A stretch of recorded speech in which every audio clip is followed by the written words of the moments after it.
In the quiet suburbs of Virginia, an unseen terror stalked the night. Women locked their doors, afraid of a shadow that moved silently among them. No fingerprints, no witnesses, just the chilling certainty that he would strike again. But this time, his trail wouldn't vanish. The monster would be unmasked by something no killer could outsmart: his own DNA. In 1989, the world of crime-solving changed forever with the conviction of Timothy Spencer, a man whose brutality shocked a nation. This is the story of how science caught up to a killer. Timothy Spencer was an unassuming man on the surface. People who passed him on the street would never have guessed that behind his calm demeanor lurked one of Virginia's most ruthless predators. Spencer earned the chilling moniker, the South Side Strangler, for his terrifying pattern of stalking, assaulting, and killing women in their own homes. Between 1987 and 1988, he claimed the lives of 4 women, leaving a community paralyzed with fear. Each attack was planned with precision. Spencer would scout his victims, learning their routines and waiting for the perfect moment to strike. He broke into their homes in the dead of night, confident that no one could trace his steps. The crime scenes were meticulously clean, and Spencer left little evidence behind. The first victim was 35-year-old Debbie Dudley Davis, found strangled in her Arlington home in September 1987. Debbie was a beloved wife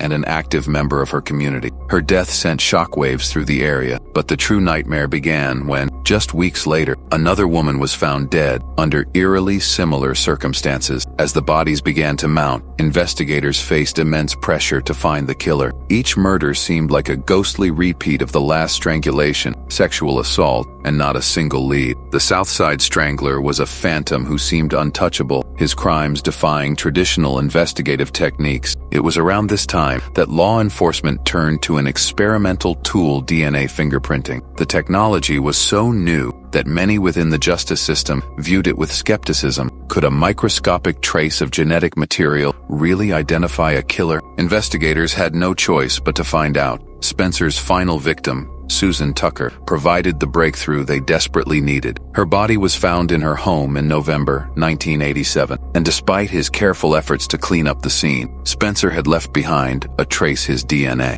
Investigators sent the sample to a lab specializing in this emerging science, and what they discovered was groundbreaking. The DNA matched samples collected from previous victims, tying all the murders to a single perpetrator. But who was he? Spencer was already under suspicion for other crimes, and when his DNA was compared to the evidence, there was no doubt Timothy Spencer was the Southside Strangler. His arrest marked the beginning of a courtroom drama that would test the limits of forensic science. Defense attorneys argued that DNA evidence was too new and unreliable to convict someone of murder. The prosecution, however, presented compelling evidence showing the unique genetic match. The jury was faced with an unprecedented decision: trust a scientific breakthrough or let a killer go free. In July 1988, Timothy Spencer was found guilty and sentenced to death. The conviction made history as the first in the United States based on DNA evidence. Forensic science had taken its first monumental step in transforming the way crimes would be solved. Spencer's case